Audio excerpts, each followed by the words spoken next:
Hi, Mark T the Handyman here. Today we've got an LO code on our Hayward pool heater.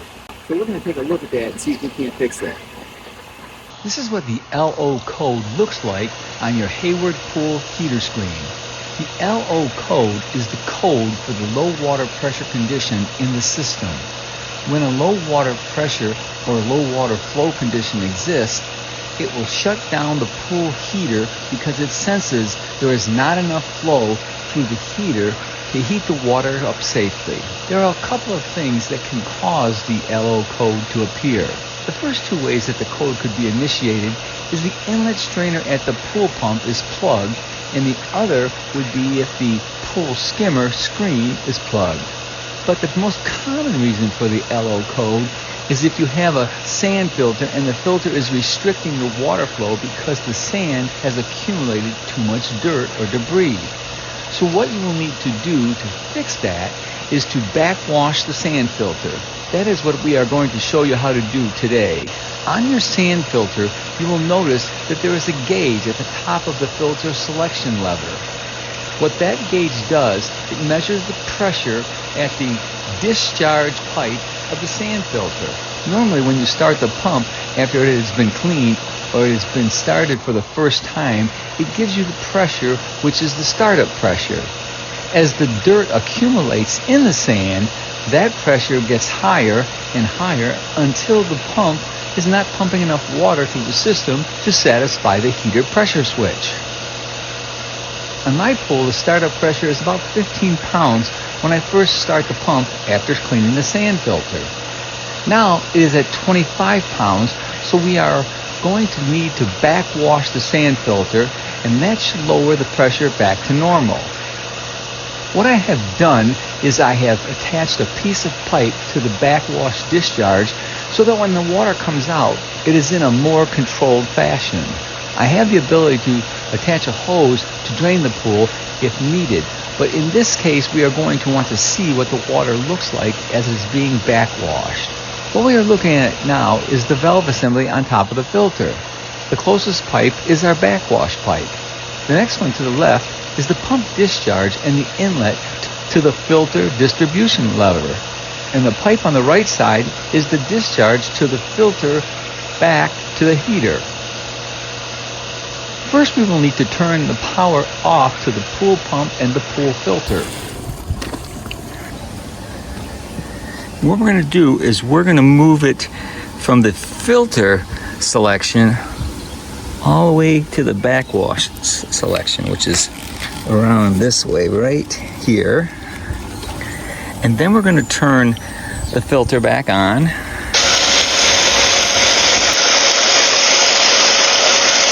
As you can see, the water coming out being backwashed from the filter is flushing out a little bit of dirt that has accumulated in the filter.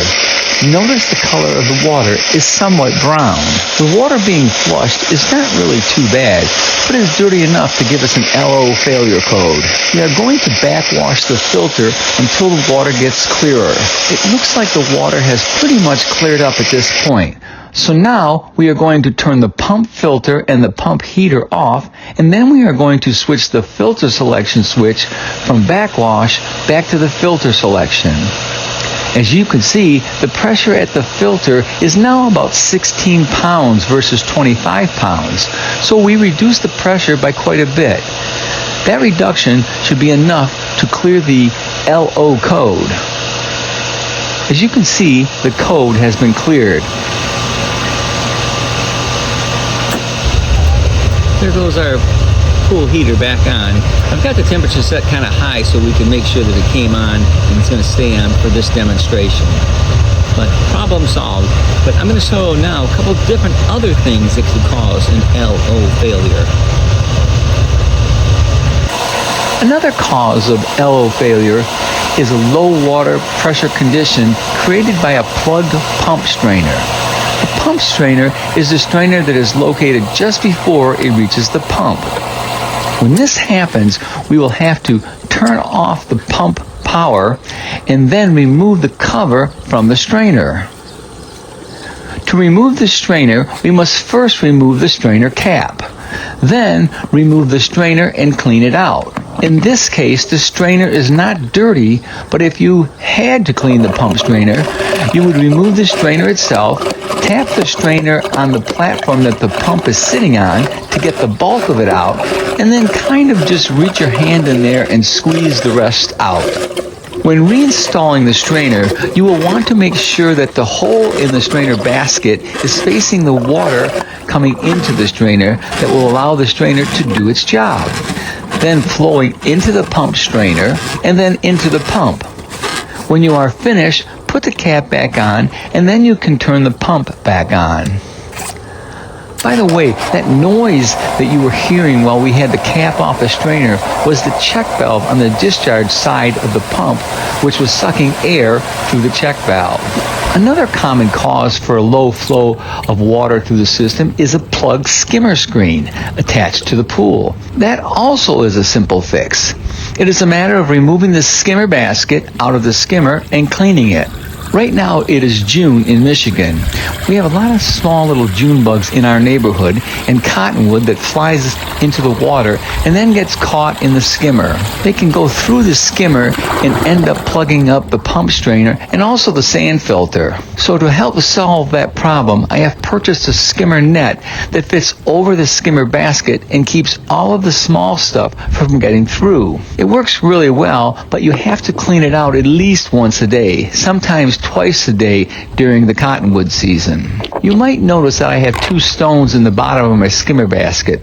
The reason for that is sometimes when the grandchildren are playing in the pool, they make enough waves where the skimmer basket comes out of its spot. And then the skimmer basket gets turned sideways in the skimmer. And then the basket will allow all kinds of stuff to get through. The stones weigh the basket down and keep the basket in place. As far as the netting, it fits over the basket and goes into the skimmer. Now we can close it all back. As you can see, our pool has a deck all around it. So the carpenter made a little deck door so we can cover the skimmer. Hopefully all of this was helpful.